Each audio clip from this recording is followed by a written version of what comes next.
என்ன சப்போர்ட் பண்ணலான்னு என்ன ஹெல்ப் பண்ணலான்னு மத்தியில் முதல் பிரதமர்னு சொன்னது திமுக சொன்னார். மத்திய அரசு அமைப்பதற்கு ஆதரவாக இருந்தது திமுக. 2 முறை ஆதரவாக இருந்தது திமுக. என்ன சப்போர்ட் பண்ண? நாங்கள் சப்போர்ட் பண்ண. இவங்க மட்டும் 26 பேர் சார் சொல்றேன், நான் சொல்லிடுறேன். 26 பேர் இல்லை, பாமகவை சேர்ந்த 21 பேர் 22 பேர் அன்னைக்கு இருந்தாங்க. பாமகவை சேர்ந்த 22 பேர் இருந்தாங்க. எனவே இவங்க ஆதரவு மட்டுமல்ல, பாமக ஆதரவு எங்களுக்கு இருந்தது.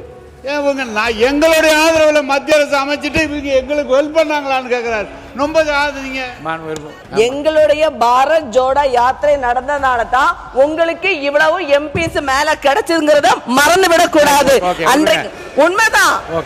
அன்னைக்கு எங்களுடைய கூட்டணியால தான் உங்களுக்கு எம்பிஸும் கிடைச்சு இவ்வளவு எம்எல்ஏஸும் கிடைச்சு என்பதை மறுப்பதற்கு இல்லை.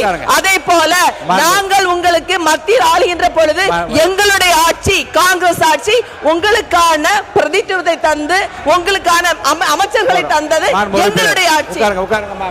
22 வருடங்கள் நாங்கள் கூட பயணித்தோம், இல்லை என்று சொல்லவில்லை. 22 வருடங்கள் உங்களுக்காக நாங்கள் பயணித்தோம். இன்றைக்கு எங்களுக்கான ஒரு